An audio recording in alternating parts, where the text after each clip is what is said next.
It's a pleasure to hear from Mr. Lawrence.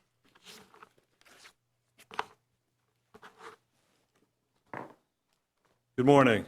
May it please the court, I'm Henry Lawrence. I represent the defendant EQT Production Company. EQT seeks relief from an order granting summary judgment entered by the lower court in alternative format. First, EQT asked the court to review the question of jurisdiction and determine where there is a lack of diversity jurisdiction.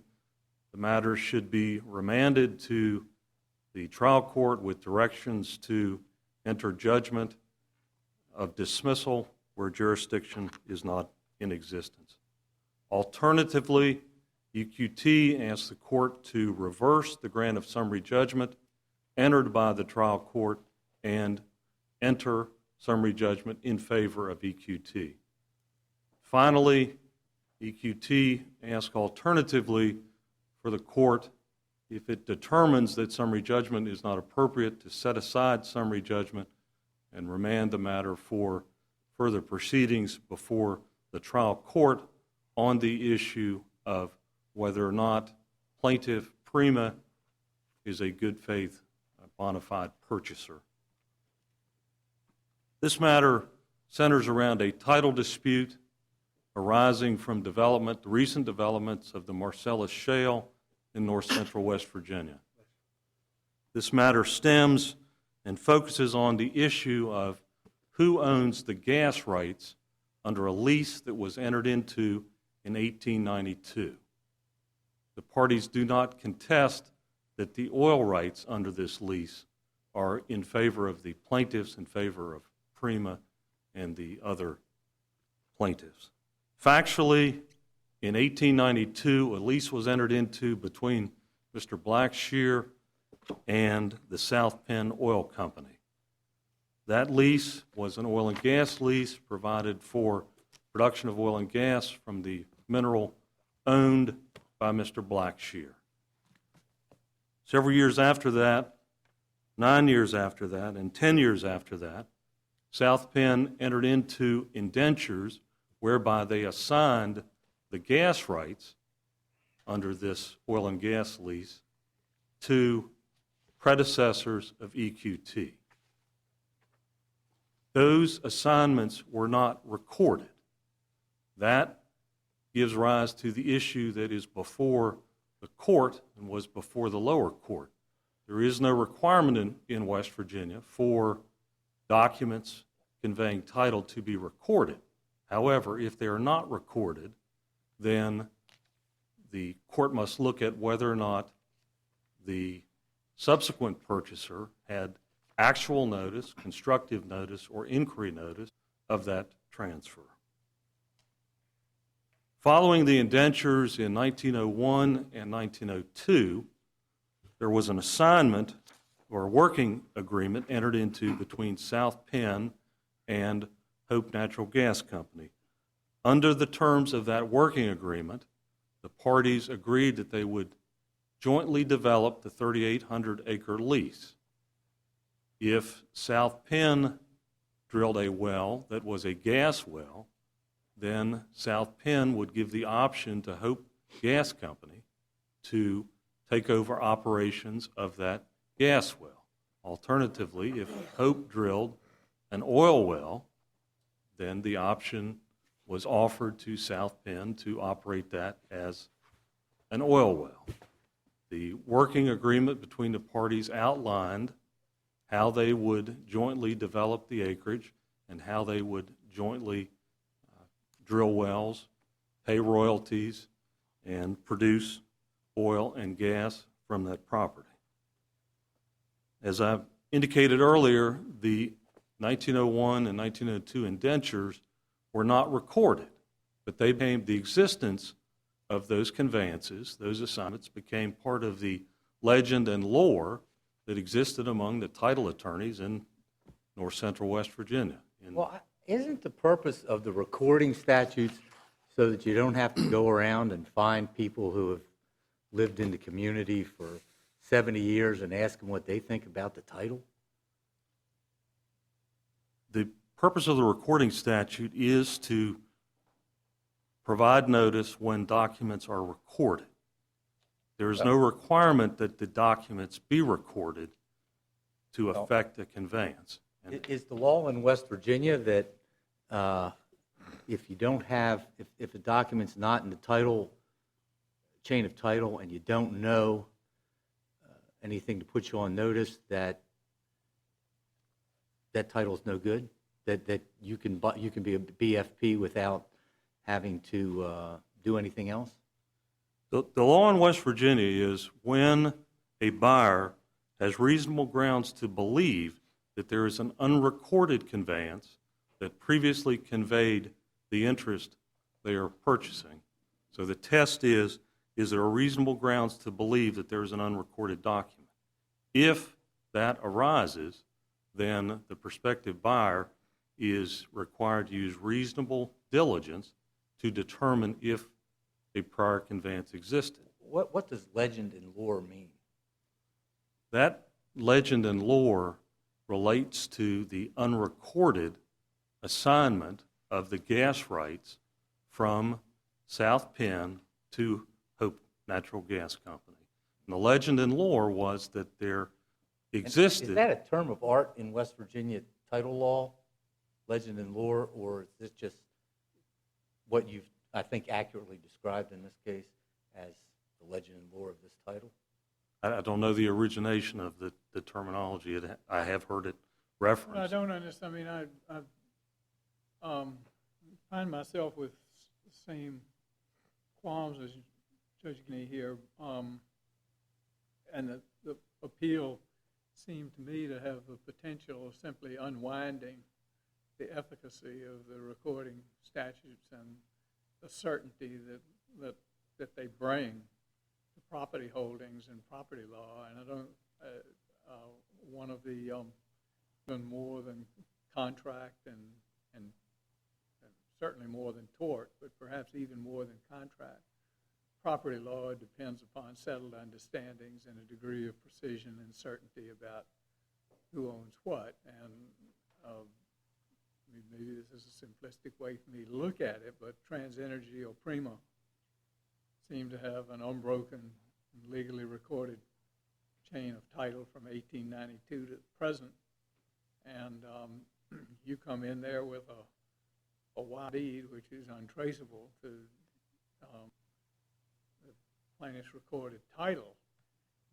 And it just seems to me, we accept your view, you can throw settled, recorded understandings on which people rely in all their transactions and in all their affairs into question. And that's where, and that was just after reading this, that's just where I thought we were going, is that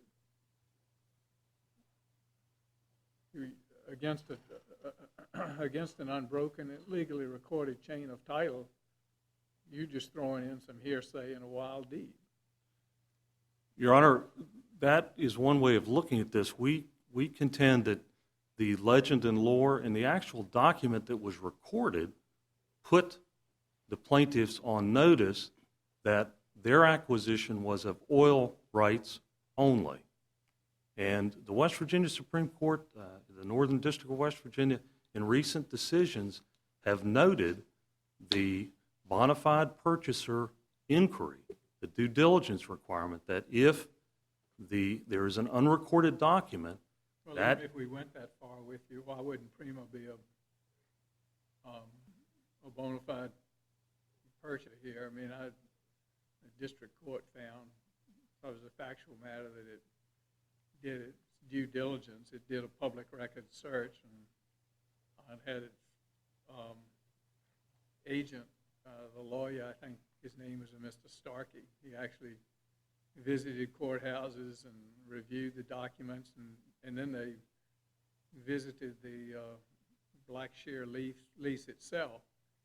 So if you do all these things, and that doesn't amount to due diligence, and that's not sufficient to make somebody a bona fide purchaser, then Doesn't that add an additional difficulty to your position?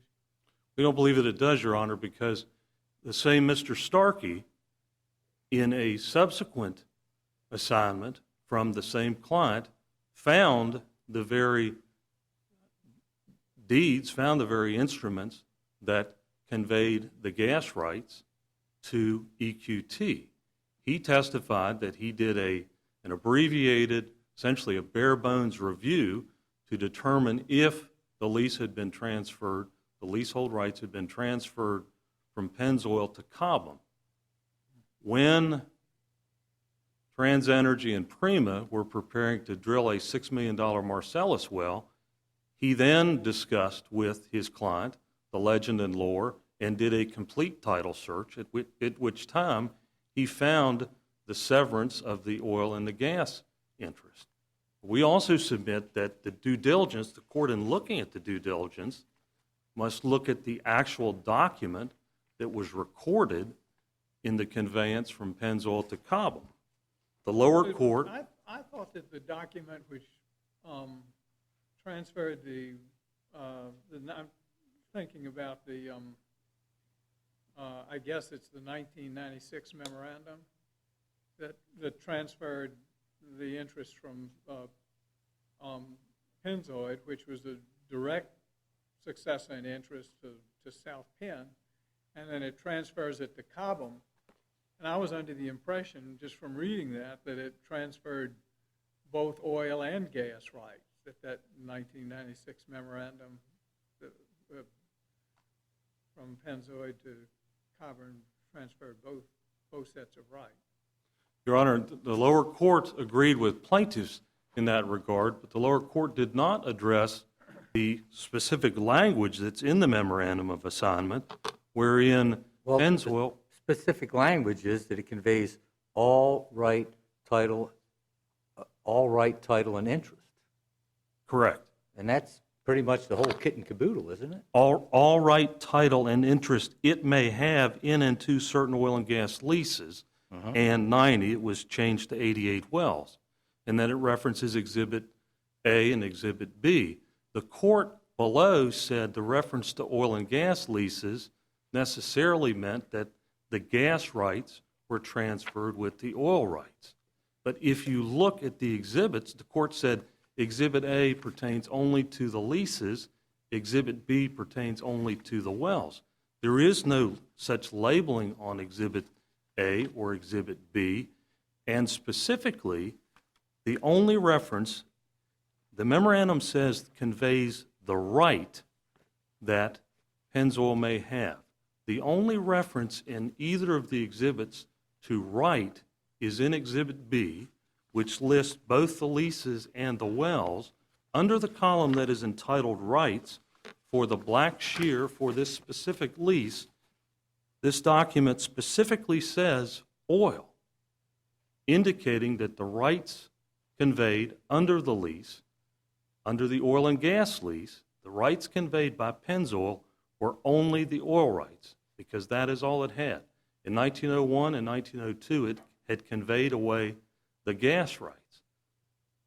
The lower court said it believed that the reference to rights only pertained to the wells. But specifically, if you look at the Exhibit B, there are 29 wells, 2 were excluded. There are 27 wells listed. The rights are only listed in one location consistent with the lease. They're not 29 separate entries under rights for each one of the individual wells. In looking, the interpretation or the reading of this document to convey the rights that Pennzoil had to Cobham, the only rights that are identified with respect to this lease are the oil rights. And next to other leases that are listed on Exhibit B, very clearly it says O&G, oil and gas rights. But with respect to this Blackshear lease, the only reference is to the conveyance of oil rights. We submit to the court that the only interpretation of this memorandum of assignment is that the rights that were conveyed were the oil rights. Let me ask you a question about the jurisdictional issue in this case. Is the information that has been provided to this court in affidavits true? My time has expired. May I respond? Sure. We have no reason to disbelieve what has been submitted in the affidavits with respect to the jurisdiction of the membership in both the LLC and in the limited partnership. And if Republic essentially waives any right to complain about any harm in this case or receive any benefit from this case directly, why are they not dispensable? Under the law in West Virginia, any party that has an ownership interest in property is an indispensable party to the proceeding. That is the O'Daniels case. While the Fourth Circuit has not specifically addressed it, the Fifth Circuit has addressed this in the Humble Oil case and indicated that an overriding royalty interest owner is an indispensable party. And the waiver of, there is no provision for a party to waive any recovery or waive any claim after coming before the court. All right, thank you, sir. Thank you.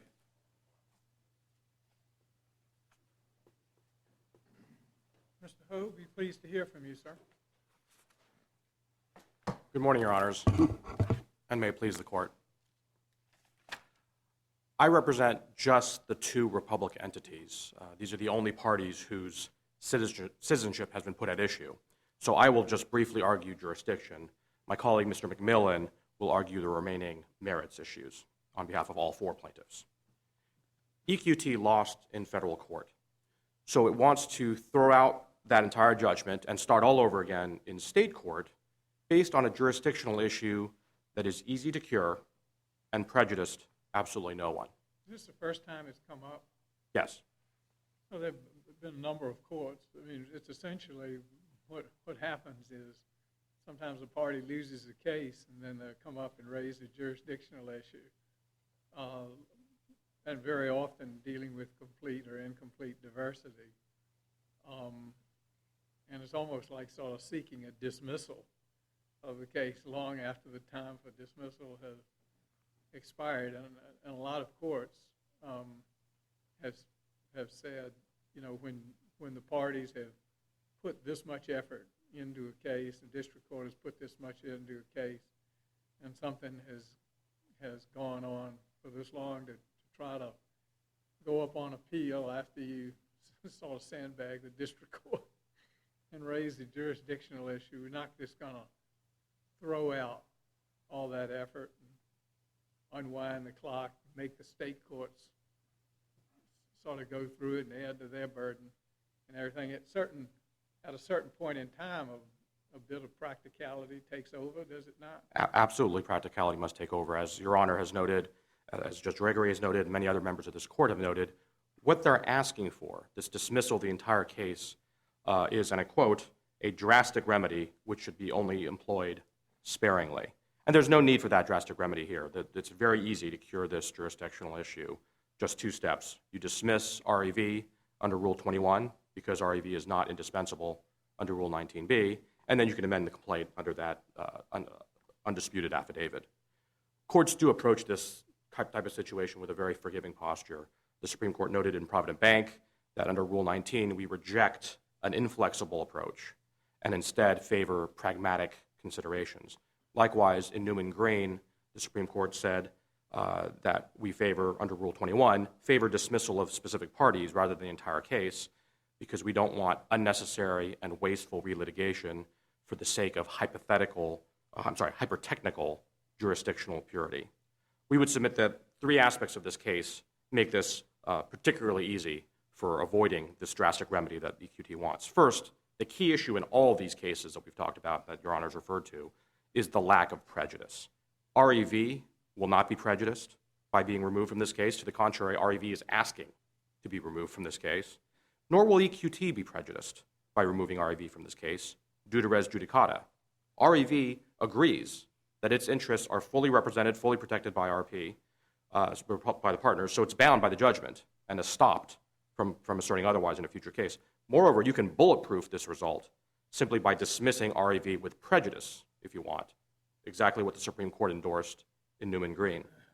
Second, as Your Honor noted, EQT didn't raise any of these issues in the district court, didn't raise it until it lost. So the concern is tactical, not substantive, and this is exactly the kind of tactic that the Supreme Court condemned in Provident Bank when it said that making a dilatory jurisdictional argument in an attempt to, quote, obtain a windfall escape from its defeat at trial. Finally, here, as in Provident Bank, the case has already been litigated to final judgment, as Your Honor alluded, so efficiency strongly favors finding a way, if we can, to preserve the judgment. Their only argument is that REV has an interest in the lease. But so what? Having an interest does not make you indispensable. It just means that you can be a plaintiff.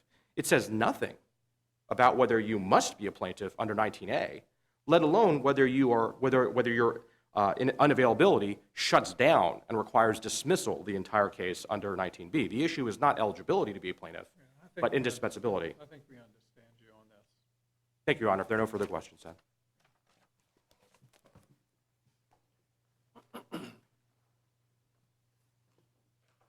Mr. McMillan, hear from you.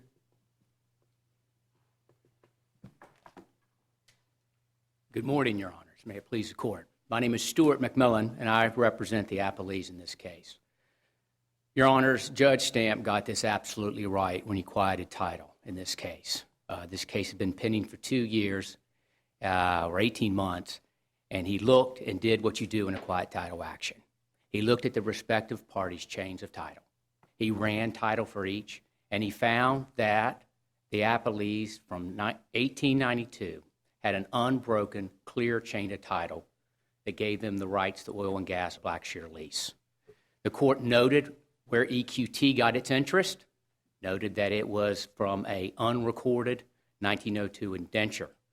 And instead of invalidating EPC's actual right or title, the court accepted that for the purpose of its memorandum and order and looked at whether or not my clients were a BFP. And that's what the court did. That's the remainder of its analysis. And in doing that, the court was very clear on the law and what you look at when you determine a BFP. First off, in this case, Your Honors, there was no actual notice. It wasn't even alleged in the complaint. So their other two notices deal with what we refer to as constructive and inquiry. Importantly also, Your Honors, is the burden. In this instance, the West Virginia courts are very clear that the burden rests with the one who's challenging someone who says they don't have notice. That burden is not an easy burden. Some of the language it speaks to is must show facts and circumstances which clearly indicate notice. That language is there because, just as you indicated, Judge Wilkinson, it's to provide sanctity to the recording statute. It's there to protect folks that get good, clean title, record and do what's right, and not to somehow have it attacked later, as it was in this particular instance. So in this, when we looked at the constructive notice, you look at whether or not there was something in the chain of title that would have put them on notice that there was a competing interest. There was none. Judge Stamp looked at the respective instruments and found there was none. Next, the court went on to the inquiry notice. Now, with constructive notice, there was this argument that you referred to, the 1996 Cobham-Pennzoil assignment, memorandum assignment. The judge looked at that, and that was the big argument below, that somehow put my folks on notice that they only got oil. They didn't get the gas. And I submit to you, Your Honor, that could not be any more clear of what it means. The language is pretty comprehensive, isn't it? Yes, sir. Right on point. It doesn't take much to read it. It's a very short document. It says you get the oil and gas, and it refers to the leases on Exhibit A and the wells on Exhibit B. That's what that document means. That's what Judge Stamp looked at, and clearly the court found that would not put anybody on notice that there was some severance of the oil and gas estate. There's a real easy to remedy this. You simply put it in the document. It wasn't done. So therefore, there was no constructive notice. The last area that the court looked at was inquiry notice. Now, it's important to understand the general rule in West Virginia when you talk about this particular area. The general rule is that if you do have clean title and you have no actual notice, you can rely on the record. You can rely on the fact of what you saw in the record room or what is imputed to you. And that's it. There are exceptions, but that's the general rule. And the exceptions are, in the cases that deal with this, are when there is something in your chain of title that indicates there's a competing interest. That did not happen here. What my folks did when they purchased this property is what you're supposed to do. They go to the property. They look at the property. Understand this is 3,800 acres, close to 6 miles of property in rural, mountainous West by God, Virginia. It is not easy to find any type of gas wells in this particular area. So, there was nothing that would trigger inquiry notice, and that's why the court, when it looked at this, it was looking, do you have facts that would put a reasonably prudent man on inquiry of the existence of a competing interest? And the court found none. That's why it could rule as a matter of law on this, and that's why it did. It did its gatekeeping role and entered judgment in favor. Counsel, Yes, sir. would you, obviously, you quite eloquently and forcefully argue your client's side, but would you allow, though, that at least the structure of the document gives some pause as to why Exhibit B is awkwardly stated, notwithstanding the broad language of the transfer? Would you appreciate or allow that at least that does give some structural pause in reading that? Your Honor, not to be recalcitrant, I would not. You're not giving up an inch, huh? I really can't give up an inch because I still don't understand it really in the terms of the argument they're making. And the reason is you look at the granting language first and foremost. And then the granting language, you look at the whole document. So it's very difficult for me to look at a gas well that has an oil rights next to it and somehow say you severed a gas and oil estate for this entire transaction. So I can't. With all due respect, I just don't see it at all. I've not seen it since I got into this case, and I don't see it today. So then later on, when you do, later on, years later, a search, is that like Thomas Jefferson says, you're changing one's mind, you have a right to be smarter today than you were yesterday? You did find something else, didn't you? We did. They were doing certified title to build and drill a Marcellus well, which is about a $4 or $5 million undertaking, and so there was certified title was done. There was not actually anything in the record about getting the document. No one actually got the document. There was additional research done On the whole chain. Yes, and to figure out where this came from. So it wasn't very clear. That's why we. What, just because there was more money at stake at that point? Well, Your Honor, there was more money at stake. That is very true. You're absolutely right. But I don't think that, and I do think that you looked at certain things and you did get certified title. We did not get certified title when we did the acquisition in 2004. But nonetheless, we did have, Mr. Starkey, as indicated by Judge Wilkerson, went to the courthouse to see that the lease was good. He did what we call a leasehold search to see that it was a valid lease. Your Honor, just with respect to inquiry notice, I think that each argument raised by EPC in this case with respect to that was thoroughly addressed by Judge Stamp, and he did it in a very methodical way. He went through the Pennzoil assignment, the Pennzoil column assignment, which we discussed, said no, there's nothing there. They talked about the existing wells, and we learned that there were 2 wells on a very rural piece of property. These were not like recently drilled wells. These are very old wells or shallow wells on 3,800 acres of property that no one had seen. The court recognized that given the fact that you could do a site view and you would never find these wells, the court found that would not raise it to the level of doing additional inquiry. The legend and lore is exactly what it is, legend and lore. And in fact, the individual that termed legend and lore, he was the one that actually went to the courthouse and didn't see the severance. And in fact, I think he testified that he never had seen this alleged severance and never had dealt with it in his practice as a title attorney. Is anything further, sir? I think we know you're. Okay, you've Your read Honor, brief, and I appreciate it. There's nothing further. Thank you very much. maybe my colleagues have some questions. Roger, do you have any? John? No, we don't. Thank you, Your Honor. We thank you. Mr. Lawrence, we're happy to hear from you in rebuttal. Thank you, Your Honor. 2 points I'd like to make. First, with respect to the memorandum of assignment, opposing counsel criticizes and says that the drafter of this document, Mr. Kirsch, should have put in the document that the rights conveyed for the Blackshear lease were limited to oil. We submit to the court that is exactly what he did.